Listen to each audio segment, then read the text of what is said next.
Good morning and welcome to our GrowFL webinar series. Today we are featuring a case study, Managing Your Private Business Wealth. My name is Tammy Sweet and I'm the Director of GrowFL, and we welcome you to today's webinar.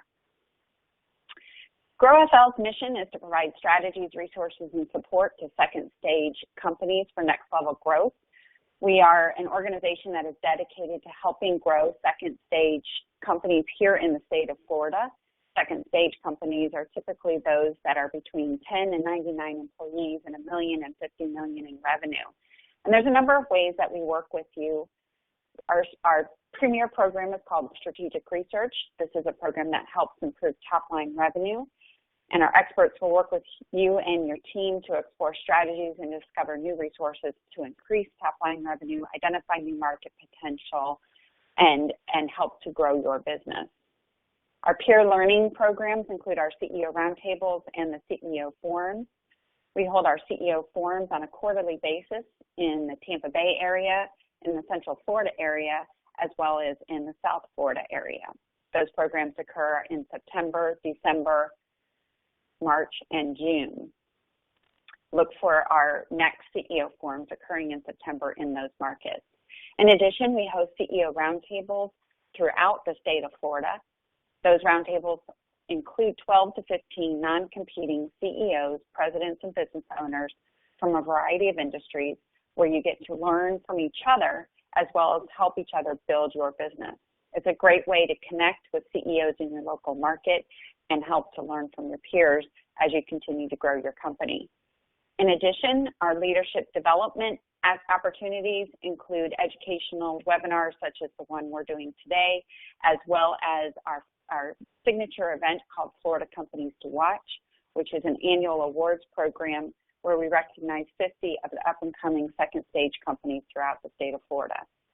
In addition, our Florida Makes Partnership, which is the state of Florida organization that supports the manufacturing industry here in Florida, helps to serve specifically the manufacturing industry and the manufacturing-related businesses.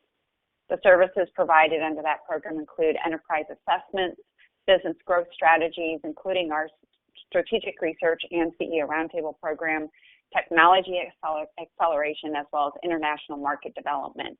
So we invite you to check out all of these programs at our website at growfl.com for specifically the manufacturing community, growfl.com/Florida Makes. With that, we will start our educational content for today, and please welcome Peter Allport and Leslie Carroll from Florida Capital Advisors. They will be providing a really interesting and great program, some really specific tools that you can take back to your business. It's a case study on managing your private business wealth. And with that, I'll turn it over to Peter Allport and Leslie Carroll. Thank you, Peter and Leslie. Thanks, Tammy. Appreciate that. Good morning, everyone, and thanks so much for joining us for the webinar series today. Before we begin, I'll just take a moment to introduce ourselves. I am Leslie Carroll, and my business partner is Peter Allport. Peter and I are 20-plus year veteran commercial bankers and business advisors with Florida Capital Advisors, which is a division of Florida Capital Bank. We joined Florida Capital, coincidentally, just a few months apart, 10 years ago in 2007. And I also had the privilege of working as a teammate of Peter's previously at Wachovia Bank for many years. Peter is a certified exit planning advisor. I am a certified financial planner. Together, we utilize a team approach to provide professional advice and commercial banking solutions that enable our clients, who are predominantly owners of privately owned companies, to plan for and achieve long-term personal financial security. So this morning, we'll share an overview of the business wealth management process and 3 case studies that we believe will be thought-provoking for those of you who will experience an ownership transition at some point down the road. At this time, I'll turn it over to Peter. Great, Leslie. Thank you. In the next approximately 45 minutes, Leslie and I will toggle back and forth a little bit, and basically we'll review the process that we take companies through for planning purposes and then Leslie has some case study scenarios that she'll walk through that I think you'll find interesting. And on this slide, talking about the process, frequently business owners, what we very often find, have not saved enough outside of their business. And this is not to pick on entrepreneurs, but it's really more a reflection or the reality that small businesses require capital to grow, to buy equipment, capital to hire more employees, et cetera. And as a result, many owners find that their net worth, while it may be growing over time, it becomes disproportionately concentrated in their private business. So ordinarily, I would speak to there are 5 stages of value in the planning process, but for purposes of today's review, we've grouped the first 3 in the first bullet that you'll see here. It's identifying value, identifying the wealth, the business wealth that an owner has, protecting that wealth, and then how to grow or maximize that wealth. So these 3 are shown, as I said in the first bullet, and my comments are really going to focus on those stages of value. And Leslie's case study review, her remarks will be more centered on the business value harvesting stage, harvesting that wealth, and how that can be done partially through installment sale or minority recap, or selling a majority complete 100% liquidity event for the owner. And finally, you'll note a reference to the diversity stage. That's equally important, but that's post-liquidity event and is outside the scope of this webinar. So if we go to the next slide, under the glossary of terms, if not all, most on this call are familiar with many of these terms, so I'll go through this very quickly. But EBITDA is a fairly universal term for the net cash flow, the stream of cash flow that a company will generate, the earnings before the taxes and any non-cash expenses taken like depreciation and amortization. Discount rate, just note the definition here if you would, and we're going to double back to that and talk quite a bit about discount rate in an actual calculation of value further in the presentation. And the same applies to WACC, the weighted average cost of capital, and how that cost of capital really is going to vary from company to company. And that largely is due to the next bullet, the company-specific risk. And note again that definition states, and this is really important, this is probably one of the most important themes of what you'll hear from my comments today, is that generally speaking, the variables that determine the company-specific risk, generally speaking, are within the business owner's control, and that's a significant component of the overall discount rate in valuing a company. But so it is good to know that while there are a lot of things a business owner cannot control or manage, there are a number of things that he or she can. ESOP, Employee Stock Ownership Plan, we know about, and recap, again, that'll be one of Leslie's case studies. So if we flip to page 9, identifying value is the starting point of the process, as we talked about, and that's especially important for business owners who, again, may have a concentration of their net worth in their private company. And when that's the case, as soon as that value is identified, the immediate next step is going to be to reconcile that value with, gosh, what's needed for my retirement or for my other personal, financial planning goals and objectives. And most commonly, we find that an owner's become accustomed, perhaps, to receiving a certain level of, I'll call it, owner benefit from their company. And most typically that includes some combination of salary, distributions, maybe a country club membership, trips, company vehicle, medical and insurance coverages, and so on. And oftentimes there's a value gap between that cash flow stream, that owner benefit that he or she derives, versus if the owner were to magically be able to take the value of that company and put it in liquid form to then invest into a diversified investment portfolio, what would that total sum of money be able to yield? And the takeaway from that is that typically the earnings from the portfolio will not be sufficient to replicate what the owner is taking directly from the company today. And that's not only a value gap, that's obviously a negative value gap. That's not favorable. And that also is sort of magnified a little bit when you have to do the mathematics behind what are the net proceeds from the sale of my company if there is debt to be repaid, factoring in the capital gains tax or other personal tax from the sale, and any other transactional costs in marketing and selling a business. So in any event, that's a fairly important point, and we'll talk a little bit further about that today. But the last bullet is, as the company values are identified, estate tax planning, buy-sell agreements when there's more than one owner involved, and all insurance coverages in place, life, umbrella, disability, liability, et cetera, de-risking and having those coverages in place once value is identified. So on the next slide, you'll see this is just intended to be a quick visual, a simplified pictorial for a typical private business owner that we might work with. And while the asset in the green, blue, red, and yellow asset classes, that's a fairly normal allocation amongst themselves. That's only about 20% of the net worth. 80% of the net worth in this illustration is housed in the illiquid private business. So there's quite a bit of concentration and exposure to that one asset.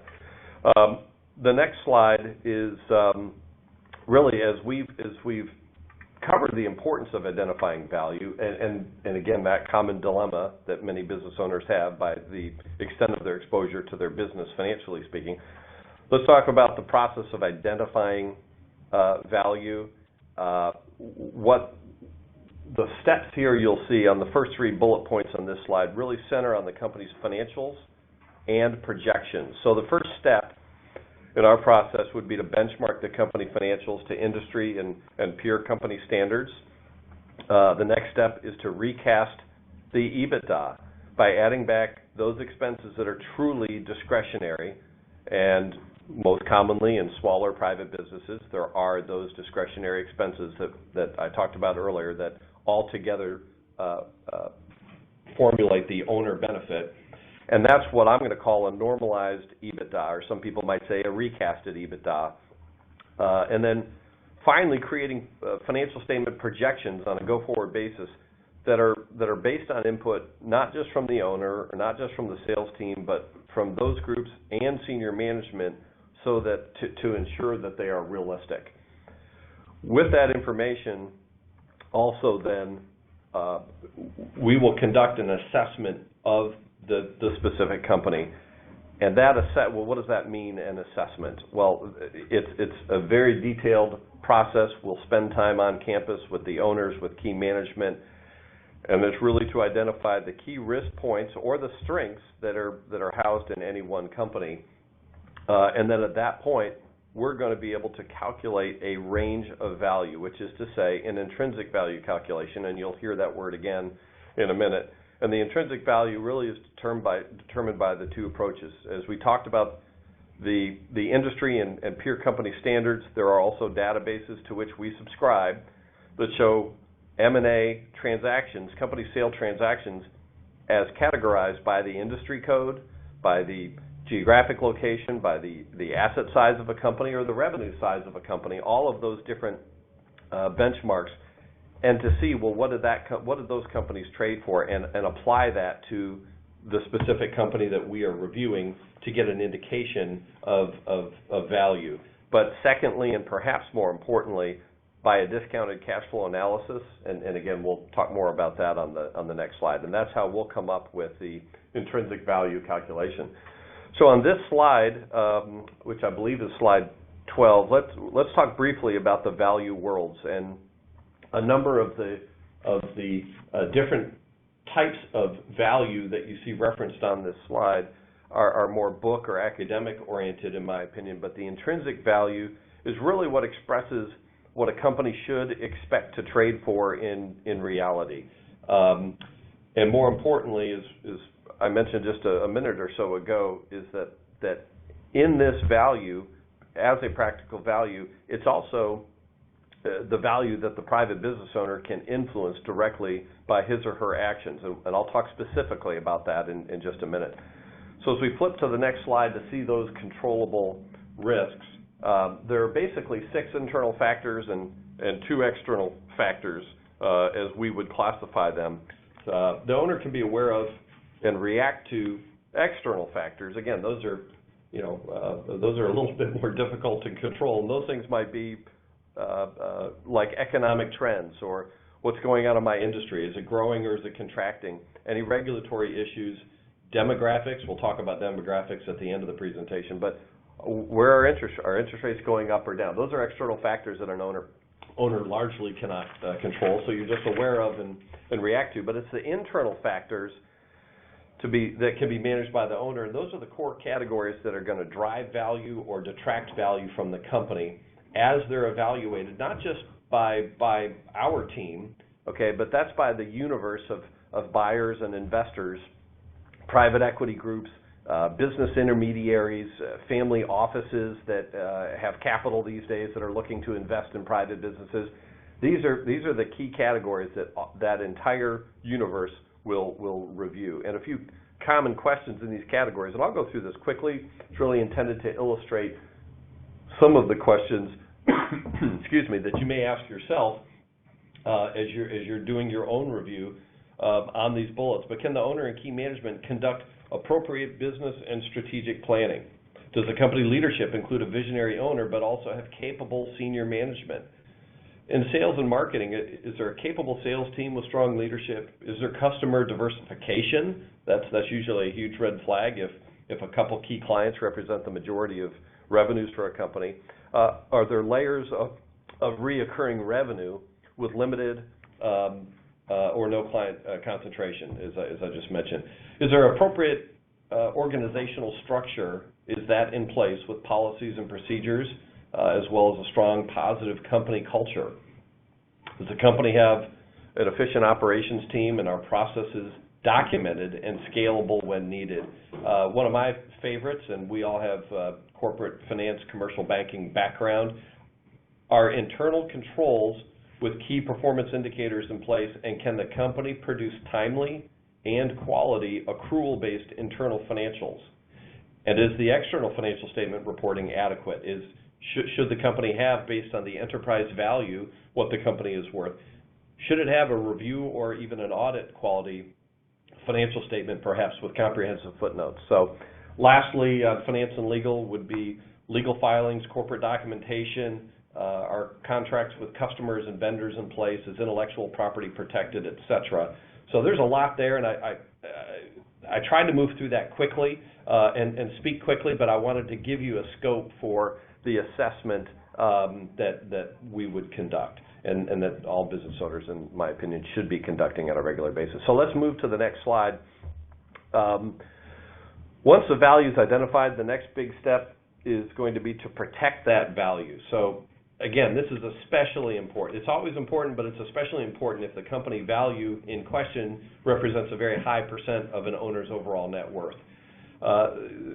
Several of the highest priority initiatives you'll see on this slide is a business continuity and plan that's in place, and that it's been reduced to writing. It's not just in the owner's head. Is the buy-sell agreement, has that been updated, or does it exist when there's more than one owner? Sometimes we find it doesn't exist. And is it adequately funded? And is it funded based on the company value that's just been updated and identified? All insurance coverages we talked about, intellectual property, really making sure that that's covered and protected, and key employees are properly compensated for retention. Leslie will talk a little bit about this in one of her case studies. The key employees being rewarded for helping to grow value in the company and are also under non-solicitation or non-compete agreements as needed or as appropriate. And finally, any other areas of high risk that may be identified in the assessment. So said another way, a company that's not embracing best practices in these areas, even if it's one that may have recurring, meaningful, recasted EBITDA, right? It's profitable, the owner's deriving meaningful benefits, that company may not be transactable at all if the risks perceived by a buyer, by an outsider for that company, the risk to that cash flow stream continuing in the future are too great. The company may not be transactable, and that's a big risk if the owner reliance from a net worth standpoint and from an income standpoint is meaningful. On the next slide, we've covered value identification and protection, and so how do we grow it, especially if there's a negative value gap? How do I grow and maximize the value of my company? So this appears to be a busy slide, but as we talk through it, I think you'll see there's really just some basic math going on here. And so if V in this formula, if V is the value of the company, what are the factors that are going to determine value? Well, quite simply, the numerator is that recasted EBITDA number we've talked about. I'll call that FCF in this slide, and the legend on the left side of the page, the free cash flow. Let's assume that's $1 million. That's what my company earns, and that's all my other discretionary expenses that I'm adding back. That's my free cash flow is $1 million in this example. So that leaves really only the denominator to round out the calculation and the value, and the denominator is the discount rate, and the legend for that is K, which is circled. Well, what is my discount rate? And that's where the company specific risk really becomes important, because you can see that K is the sum of the weighted average cost of capital and the company-specific risk. So the WACC, the weighted average cost of capital for large companies, is typically in the range of 9%, and then added to that would be a premium for a smaller company, because smaller companies, the profile typically becomes riskier. But all in, let's say that's something in the range of 12 to 15%. Well, adding to that, the company-specific risk is what rounds out that discount rate. So the all-in discount rate in this example, in the three bubbles you see at the bottom of the page, let's look at, if you note the yellow asterisk at the bottom of the page, and it says quite simply, lower risk is what really is going to drive the value in the company. And in the lower risk is going to drive higher value in the company. So the bottom right bubble with the red 4X, what is the K minus G there? Well, that's 25%. So that's my discount rate. And at a 25% discount rate, the inverse of 25%, that's 1/4. The inverse of that is 4 times, right? So at a 25% discount rate, I've got a 4 times my free cash flow. That's the value of my company, simply stated. So in that scenario, my value is $4 million. But immediately to the left of that is a scenario with a 5 times multiple, because that discount rate has been lowered to 20%. 20%, 1/5, the inverse is a 5 times multiple. Again, basic math. That's a pickup of $1 million. But if I can further lower my all-in discount rate to 15%, what you're going to see here is a more than 2/3 increase in value over that $4 million company value, with the exact same free cash flow, but that had the higher discount rate of 25%. In the 15% discount rate, that extra $2.7 million in value to get to the $6.7 million you see in the green font, that would go a long way to settling taxes, retiring debt, et cetera, et cetera. So again, this is a busy slide. That was a lot to go through, but very simply, really to illustrate, the lower the company-specific risk profile, the lower the discount rate is really going to drive value in your business. So if we flip to page 16, yes? Peter, if you can go back to that, I have a couple of questions on that slide, because there's a lot of information on there. Okay. So one of the questions here is that if my company has zero debt other than month to month, there is no discount rate? If the company has zero debt, can you say that again? If the company has zero debt other than month to month, there is no that means that there would be no discount rate. Well, no, there's the no debt is not really going to be a factor in the discount rate. The discount rate, again, is going to be an all-in weighted cost of capital plus the company-specific risk. So whether there is debt on the company or not, there's going to be a weighted average cost of capital assumed and applied for purposes of a value calculation for a company, irrespective to if there is debt or isn't. Once there is the value, then that value would need, if somebody's going to sell, the debt either is going to be retired from proceeds from selling the company. So the company in this scenario that's got a $6.7 million value, the company will transact for $6.7 million in this theoretical world. If there's $2 million of debt on the balance sheet, well, the owner then would net, simple math, $4.7 million. But whether there is debt on the balance sheet or not is immaterial for purposes of this calculation. But good question. Okay. And then what about the situation of growth? If there's growth in the company that is much higher than the capital discount rate?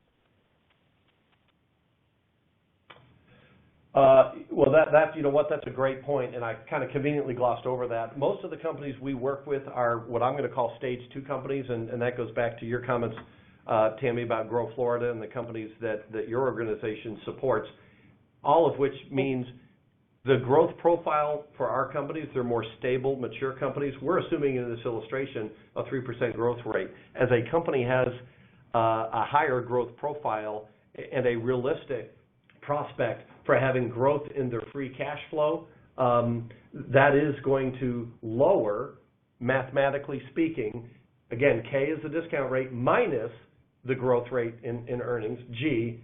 So if there is a very aggressive and favorable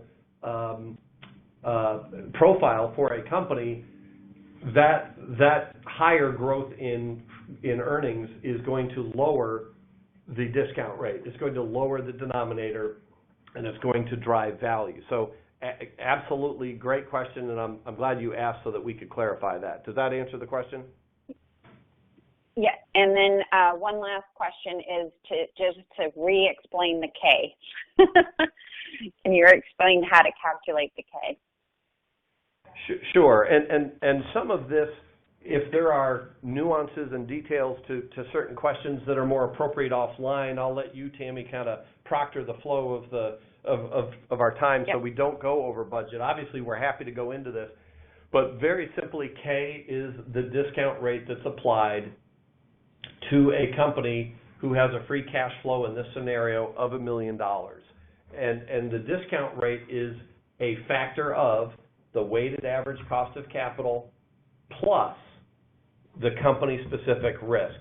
So a company that is, for illustration purposes in this discussion, has very poor practices on legal, financial, HR, employment matter, everything, all those internal factors that we had talked about, they're going to have a very high company-specific risk, and that's going to really push up their discount rate, which in turn is really going to hurt their value. And conversely, somebody that is best in class with all of those internal factors that we had discussed is going to have a more favorable company-specific risk, and their all-in discount rate is going to be much lower. The weighted average cost of capital for purposes of this conversation is not to be analyzed too heavily, and that also is not something that an owner control. That's going to be dictated by the marketplace, but it is the company-specific risk that an owner can manage. So, and if that covers everything, let's move on to, I believe it's slide 16. You. Absolutely. So to recap, the first 2 bullet points. The company-specific risk really focused on driving multiple expansion, which we just pretty thoroughly covered, I think, and what is the transferability of the business. Again, those 6 internal factors that the owners can influence and manage. So then, if the durability of the cash flow can be assured and the capital expenditures required for ongoing business operations, if that's known and can be quantified, then a buyer can much more confidently model a return on investment, an ROI for that company, which is only going to help further the overall value and also to attract more offers. And we see that in our practice. Companies that are on the market or people that are looking to acquire companies, when those 6 internal factors are very professionally managed and actively managed, it makes for a much easier underwrite from a finance side as well as from a buyer's perspective, and that drives value and drives financeability. And the converse, of course, is true. So the last 2 bullet points here cover implementation of the issues that are identified and uncovered in our assessment, and that's really done simply by regularly scheduled meetings with management, with the owners, and other company advisors for ongoing implementation of the value growth initiatives that we have identified. So moving to slide 17, we've covered value identification, protection, and now growth. So let's take a look at some of the triggers for harvesting value.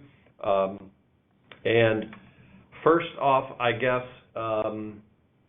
just because stuff happens, let's look at the less favorable circumstances, I'll call it, for when value is sought to be harvested, also known as the 5 Ds. So yeah, there's health, there's disability, there may be divorce, sometimes you have partner dispute, and then you can have, well, unfortunately, there's no easy way around that. There's death and then financial distress. So those are all the most common scenarios when it's not ideal to be taking a company to market, again, internally or externally. And we've highlighted there in yellow what is more frequently what we see are the triggers, not that financial distress isn't a regular factor, or not that an owner's health can't ever be an issue, but it just seems like from what in our experience through our team is a domestic split or dispute with a business partner. And so on the more favorable side, and again we highlighted one that we see more than others, the slide shows 5 of the typical drivers of when an owner does decide to transition. That's more of a voluntary transition. Again, recurring theme is when the owner recognizes maybe I have too much of my net worth concentrated in a company, in my private company, and so I'm going to make an effort to bolster my financial security by diversing some of that net worth away from the private company. Maybe I've received an unsolicited offer for my company. I'm saying that rhetorically, of course, and that's becoming a more common occurrence, but very often we see companies that have not gone through a process, they will not hold up to the resulting due diligence because frequently that's the first exposure to a sales situation.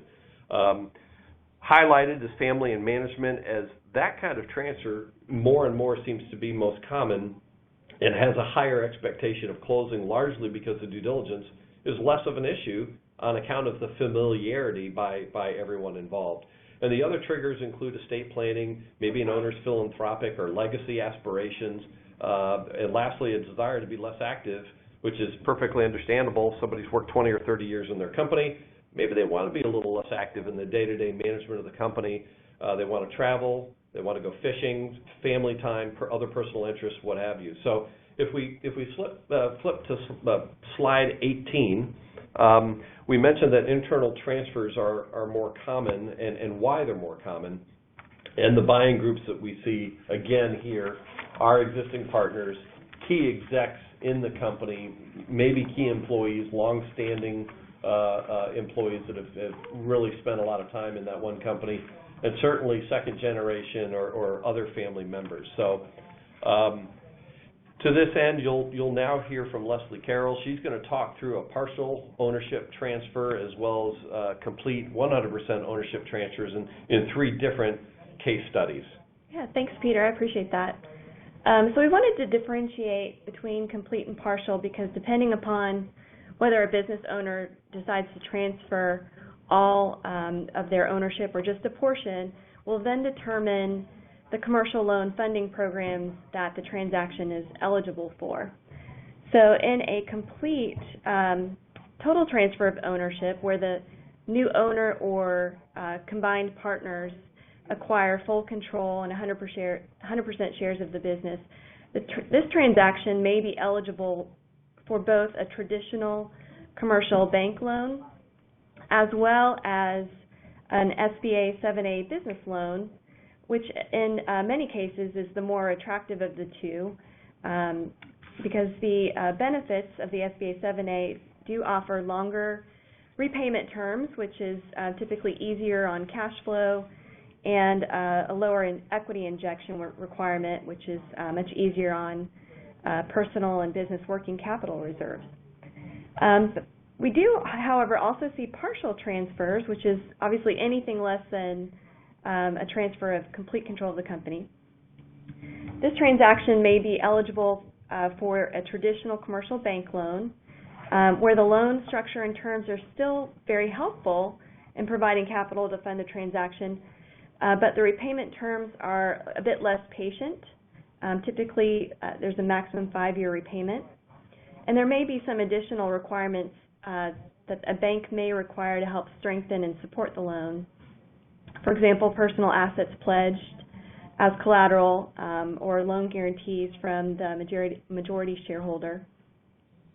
Unfortunately, a partial transfer is not eligible for an SBA 7A loan, but through the underwriting process on a commercial loan, each loan is assessed on a case-by-case basis, and some factors may include analyzing the credit score of the buying shareholder, analyzing personal and business cash flows and the discretionary income available to repay the loan, personal net worth of the employee or family member that's buying in, and length of time in business, just to name a few.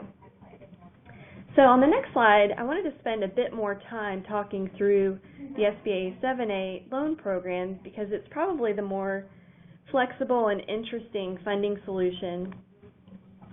So let's just start with the terms of repayment that an SBA 7A loan offers. First of all, we should state that many ownership transition transactions involve primarily the sale of goodwill and other intangible assets. Goodwill is known as the synergy among the various assets used by the business to produce income. So in a well-run business, the whole of the business is greater than the sum of its parts. Goodwill can also be defined as the value of the business's reputation. Sometimes it's the business's location, its track record, its operating procedures that all work together to make it an effective service provider that can provide superior income and expectation of future economic benefit.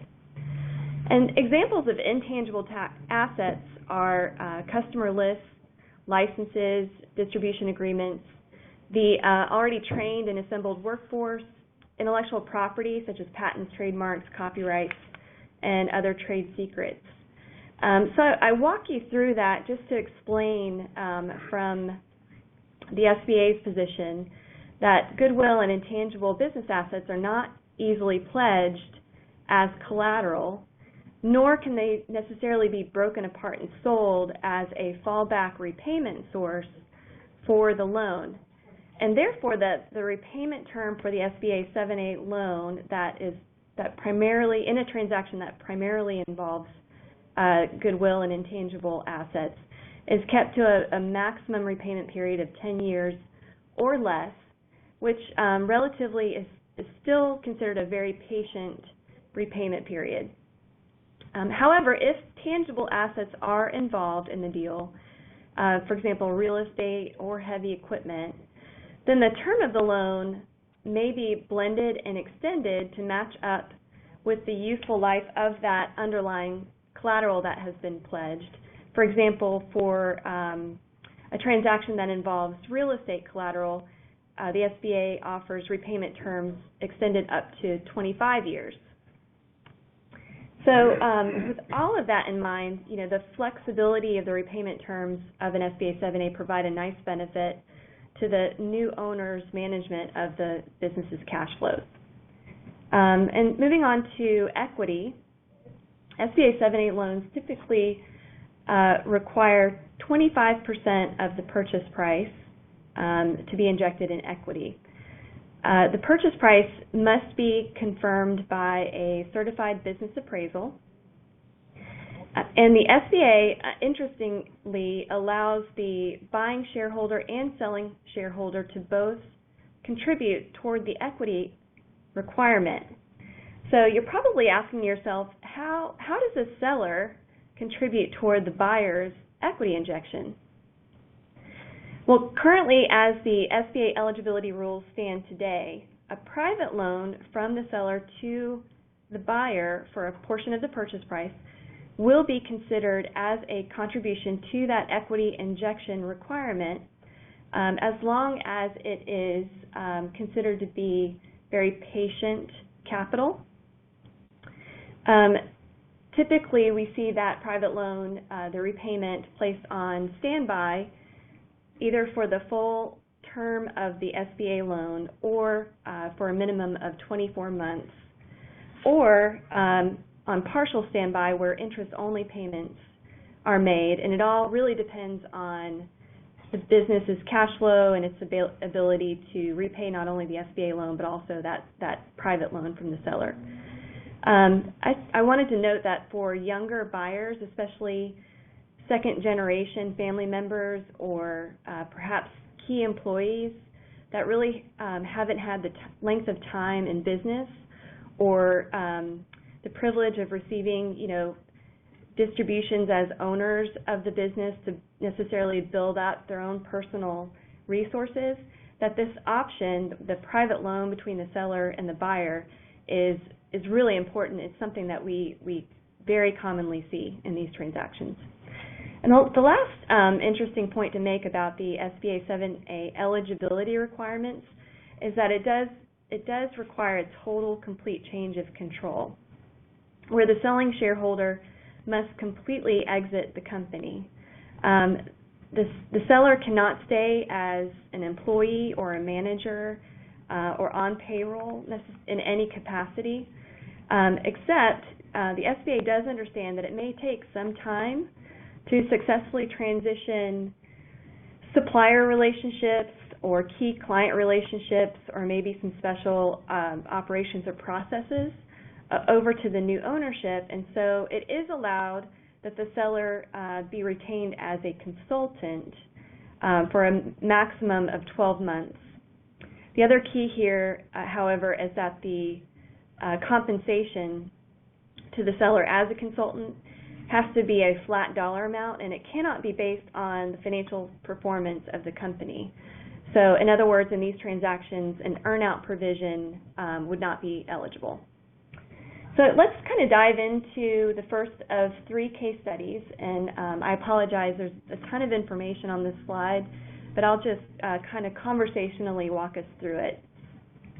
We wanted to start off on a happy note. So this is a really exciting happy ownership transfer that was voluntary. It was planned well in advance among 2 50-50 owners that met the eligibility requirements for an SBA 7A program. This was for a 25-year well-established company that was serving the construction industry, where one of the partners was more seasoned and had just decided that they wanted to enter into phase 2 of their life, and the remaining partner felt like he was just getting started.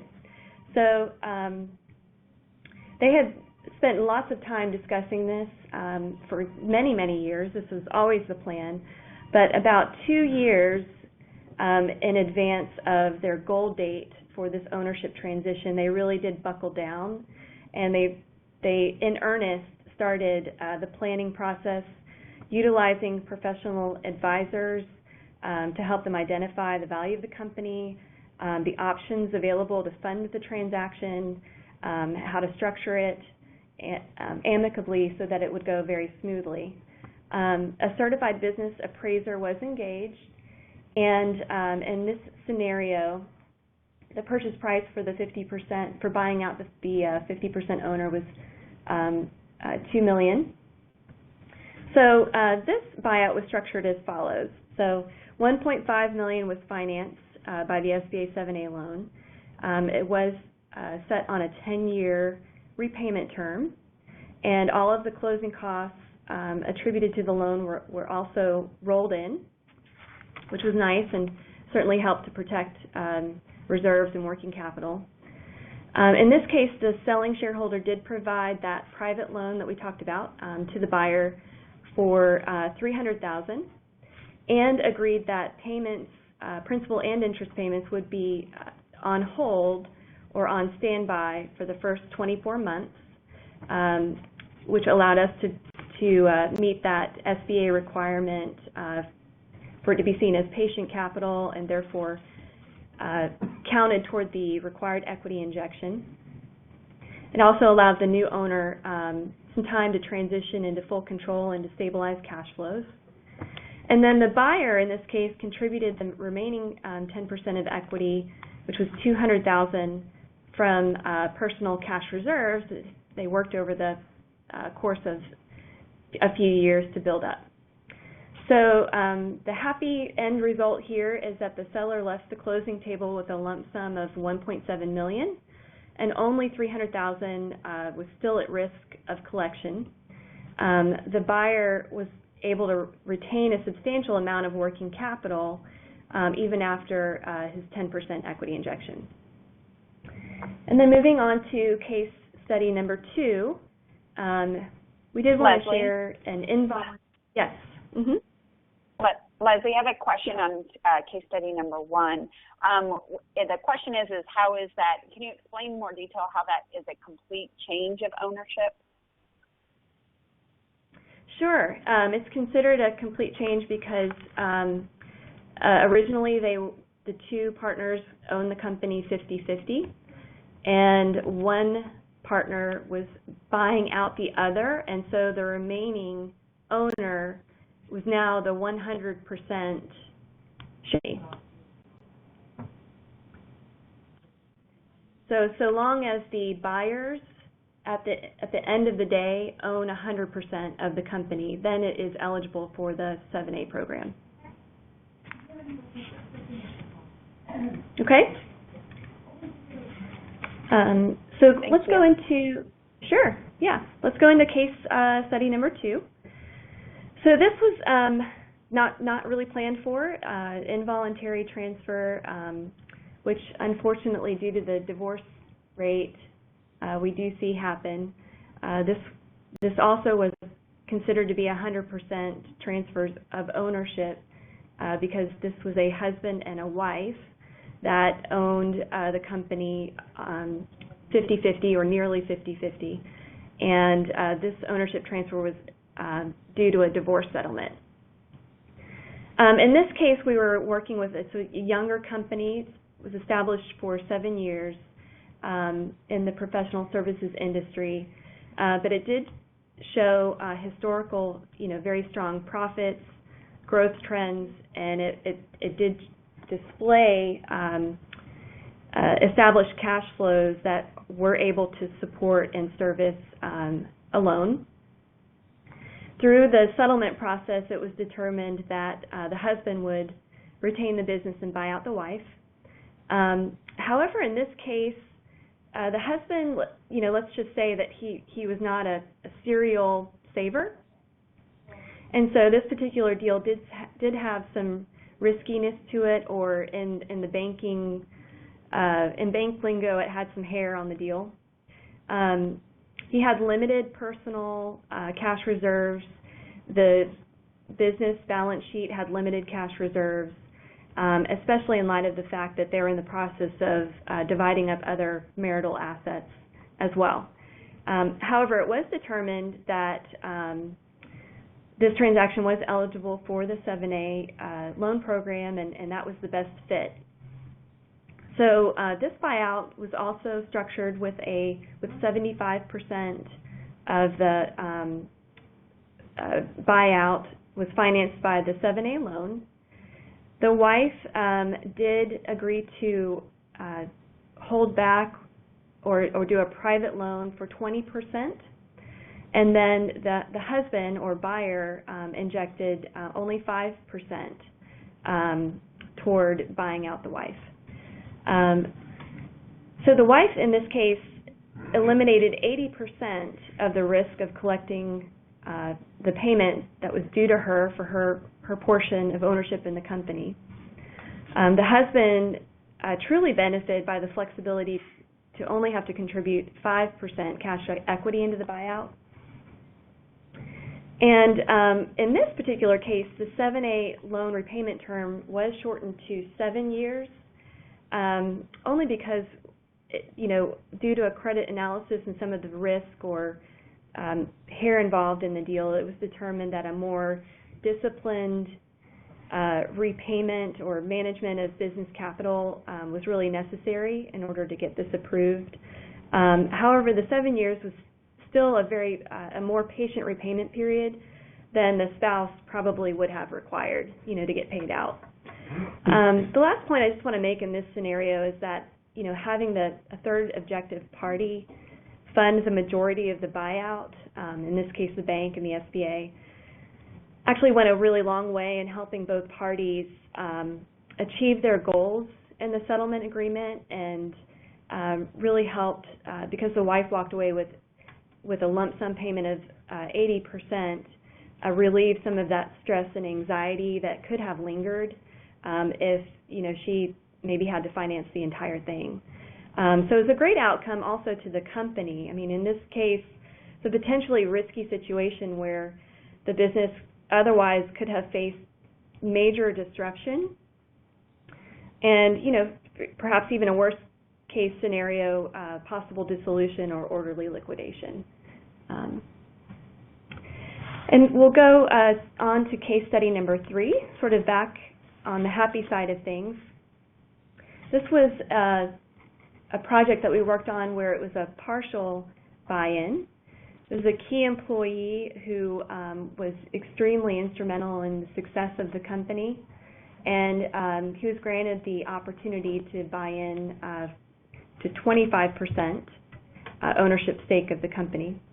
Based on a certified business appraisal, that 25%, the valuation of that is $2.5 million. So working together, the majority share owner and the key employee utilized professional advisors to help them plan and structure the buy-in. They had to work on several things, and I'll just name a few. Obviously, a new partnership agreement had to be drafted. A new formal distribution policy had to be created because in order to help qualify for financing, the key employee needed to be able to demonstrate that they would receive distributions post-tax liability that would be sufficient enough to have cash flow to repay the loan. A new buy-sell agreement was crafted, and that's just to name a few of the reasons why professional advisory help is extremely important in planning. So just to get to the bottom line on this one, the buy-in was accomplished with a conventional commercial loan because obviously this was a partial buy-in, so it was not eligible for the 7A program. The $1.5 million was financed by the conventional commercial loan with a 5-year repayment period. $500,000 was set up on a private loan from the seller to the buyer. And you'll hear, just to familiarize you with a little bit with banking jargon, you'll hear a lot of commercial bankers refer to that as a seller carryback note. In this case, a commercial traditional loan doesn't require those payments, or didn't require those payments to be on hold or on standby. So principal and interest payments were able to begin immediately. And then lastly, the key employee, had been planning for this for a while and was able to inject $500,000 as a down payment toward the acquisition of the ownership.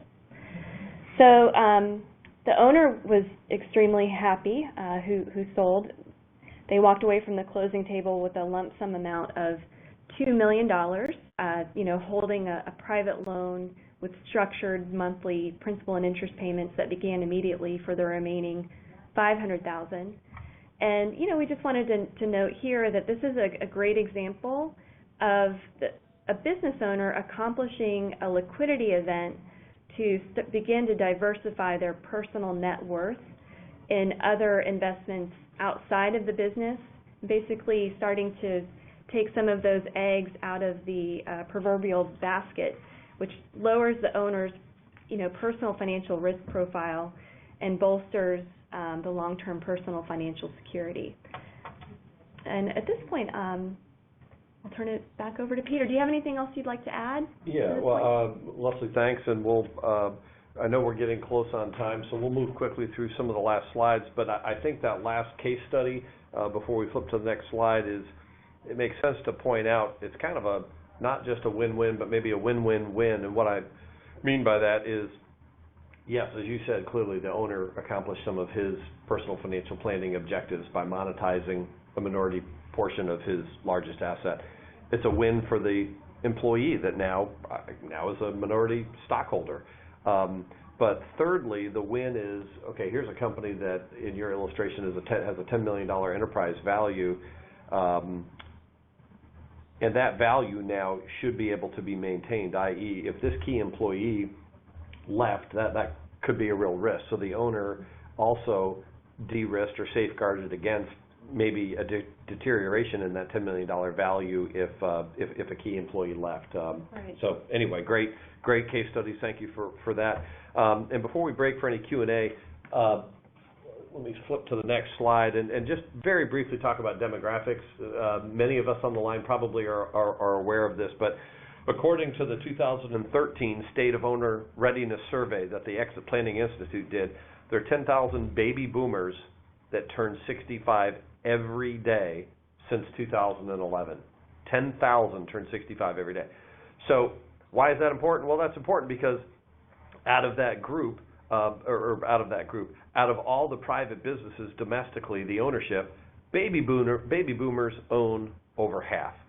So as you can see from the sub-bullets here, if half of those owners want to transition in the next 5 years and 3/4 of them want to transition in the next 10 years, and then you further exacerbate that dynamic with Gen X and Millennial that are serial entrepreneurs, meaning there's going to be additional sellers in the coming years.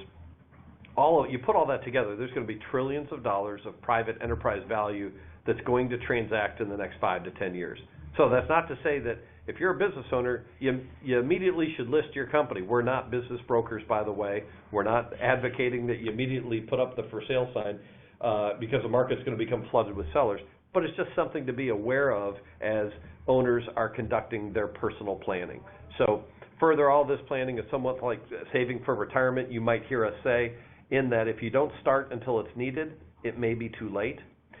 So let's move on with that to slide 21, and to recap. On average, we are purporting that 75% on average of our clients' personal wealth and income is concentrated in their private operating business. And typically, there's not enough savings outside of the business to fund the next venture or to fund their retirement or both. And without further planning, a business may not be transactable, or at a minimum, there may be a negative value gap.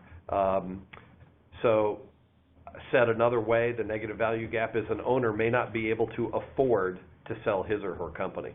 So therefore, what's the takeaway? The planning is critical, irrespective of when an owner may plan to sell. Desired outcomes, financially speaking, to become less dependent on your business, integrating the value of your business with your personal financial planning. Break that into two categories, 3 to 5 years near term and then long-term goals, and especially if long-term, i.e. retirement, is within the next 3 to 5 years. So very simply, maybe baby step number one is target your net worth exposure to your business to something less than 50%. So Leslie and I want to thank you for your time this morning, and I know we're butting right up against our end time. So now that we've covered all the presentation materials, we can break. We're happy to answer any questions. And for any that time may not permit us to answer on this call, we'll be happy to follow up with you offline. And Tammy, on that note, I'll turn it back to you. Yeah, and we also would like to add that we've asked Chuck Alston to join us for this Q&A portion. Chuck is our managing partner, so you may hear a third voice chime in. Thanks, Tammy. Thank you, Peter. Thank you, Leslie. Really appreciate the information, and it's a lot to cover in a very short time period. We understand that. So we have recorded this session. We will be sending out the slide deck to everybody. Quick question, what's the typical interest rate for an SBA 7 loan? So this is Chuck Alston. Good morning, everybody. I'll answer that question in terms of a range. So the pricing of the transaction is driven off of two things. One, the term of the loan, number one, and number two, the risk profile of the transaction. But just to give you an idea of the range could be anywhere from prime plus 1.5 to prime plus 2.5.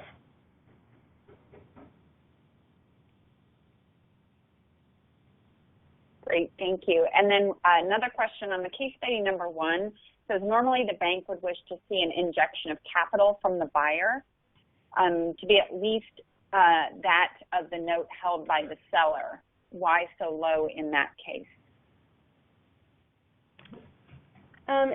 It's actually not a requirement for an SBA 7(a) loan that the buyer inject at least an equal amount to the seller carryback note. So it's a very flexible program that allows us to sort of customize each loan transaction on a case-by-case basis. I think in this case study number 1, it was important to protect, based on the industry that this company was in, to protect the working capital of the business and the buying shareholder. And so it was actually more comfortable for the bank, and we felt a better credit risk to allow that working capital and personal reserves to be protected. So. Hey, Tammy, if we have one quick second, I'll just make a follow-up comment that Peter addressed earlier in the slide, just to pick up on his explanation of K. That probably one of the largest components that drive that are two things. One, the company-specific risk, as Peter outlined, and then the second thing would be the equity risk premium demanded by a buyer or an investor for a small company. So a smaller company inherently carries a higher degree of risk than a large publicly traded company. Even a small publicly traded company carries a higher level of risk than a large publicly traded company. So that K, or the weighted average cost of capital, is arrived at through something called the equity build-up model, which takes into consideration the risk-free rate, which is generally the 20-year Treasury security, the large company equity risk premium, the small company equity risk premium, and then the company-specific risk. So just to aggregate all those components, you can have a cost of equity somewhere in the 20 to 30% range, depending on the risk premiums, primarily around the company-specific risk component, because the other risk premiums, both on the 20-year Treasury and on the equity risk premiums in the public market, those are published through a variety of sources and will fluctuate, but have a tendency to be a little bit more stable. And then why it's important to have such good financial information is to the extent that a buyer or investor can put leverage on the company, then a company can lower its weighted average cost of capital and thereby, as Peter pointed out, increase its value. So if you had a transaction that you can finance 50% with equity, and let's call that 20% is the cost of equity, and another 50% with debt, and the after-tax cost of debt is 5%, then you've got a weighted average cost of capital of 12.5%. If that transaction wasn't financeable and had to have a lot more equity in it, or 100% equity, then a much higher discount rate and therefore a lower valuation to the owner of the company. Does that make sense? That's very good. Absolutely. Okay. If not, Peter and Leslie's contact information is up there. And with that, I'm going to go ahead and close out our webinar today. Chuck, Peter, Leslie, thank you so much for all of the great information today. And as I said earlier, it's a lot of information to put into a short presentation, but we do hope that everyone got some value out of that. Just a reminder, Florida Companies to Watch is coming up October 14th. It will be held in Tampa Bay at the Straz Center for the Performing Arts. Please visit our website, growfile.com/FLCTW17 for more information on that program and event. It's a great opportunity to celebrate our second stage growth companies here in the state of Florida. In addition to that, we are looking to support you. So if you are interested in participating in one of our Grow FL programs, again, please visit our website and complete an application online. We have our strategic research program, our peer learning programs, and it's a great way to get involved and meet other second stage businesses in the state of Florida and to grow your company. So again, thank you so much for joining us today. Thank you to Chuck, to Leslie, and to Peter from Florida Capital Advisors for supporting our organization and for supporting our activities that we do and providing this great webinar today. And thank you to all our sponsors that help to support Grow FL. Everybody have a wonderful day, and thank you for joining us. Thanks, Tammy.